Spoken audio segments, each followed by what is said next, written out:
ദൈവമേ, ഈ പ്രാവശ്യത്തെ കൃഷി വളരെ മോശമാണല്ലോ. എന്ത് ചെയ്യാൻ പറ്റും? കർത്താവിൻ്റെ കൃപ കൊണ്ട് നല്ല രീതിയിൽ കൃഷി നടക്കുവാണെങ്കിൽ നടക്കട്ടെ. അല്ലാതെ ഇപ്പം നമ്മൾ എന്ത് ചെയ്യാനാ? നമുക്ക് കൃഷി മോശമായിപ്പോയി. ആ കൃഷി നല്ല രീതിയിൽ വരും എന്ന പ്രതീക്ഷയോട് കൂടിയാണ് ഞാനിപ്പോൾ നടക്കുന്നത്.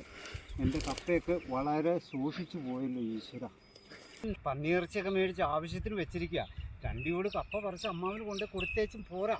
കൊടുത്തു കഴിഞ്ഞാൽ അമ്മാവന് പന്നിയിറച്ചിയും കൂട്ടി കപ്പയുണ്ടാക്കി കഴിക്കട്ടെ. അത് നല്ല കാര്യമാണല്ലോ ഈശ്വര.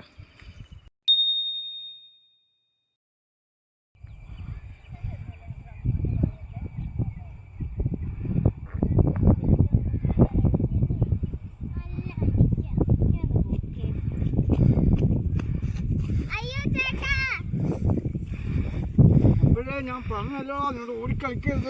പോട്ടെ അമ്മാവ, പോട്ടെ. കൊച്ചല്ലേ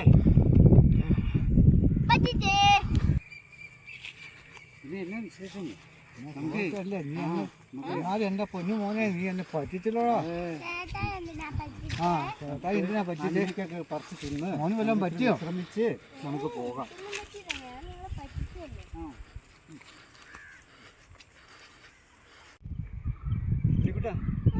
എന്താണ് വിശേഷം? നമ്മൾ കുറേ നാളായാലോ കണ്ടിട്ട്. ഇത് വിഷു അല്ലേ? വിഷുവിന് വന്നപ്പോൾ ഒന്ന് കണ്ട് സംസാരിക്കാം. മക്കൾക്ക് എന്താ അവൻ ആഗ്രഹം? എനിക്ക് സോബിച്ചേട്ടനെ പോലെ ഒരു യൂട്യൂബർ ആയാൽ മതി. അത് നല്ലതാ ചേട്ടാ. മോന് ഇത്ര നാൾ ഈ യൂട്യൂബിൻ്റെ പരിപാടി മാത്രം അറിയാവുള്ളൂ. ഞങ്ങൾ ഈ കാരണവന്മാരായിട്ട് ഞങ്ങൾക്ക് ഇതൊന്നും അറിയത്തില്ലല്ലോ. മോന് മാത്രം എല്ലാം അറിയാവുള്ളൂ. അതല്ല, സോബിച്ചേട്ടന്റെ വീഡിയോസ് ഒക്കെ നിങ്ങളൊന്നും കണ്ടിട്ടില്ലായിരുന്നു. ഞങ്ങളാരും വീഡിയോ കാണാറില്ലല്ലോ. നമുക്ക് ഇല്ലല്ലോ. എങ്ങനെ കാണാൻ പറ്റും? നമ്മൾ പാടത്തല്ലേ, നമ്മൾ 24 hours. അതിന് നിങ്ങൾ രണ്ടുപേരും സോബിച്ചേട്ടന്റെ വീഡിയോ കാണാത്തോണ്ടാ. കാണുവാണെങ്കിൽ നിങ്ങൾക്ക് ഭയങ്കരമായിട്ട് ഇഷ്ടപ്പെടും. നമുക്കൊന്നും കാണേണ്ട കാര്യമില്ല.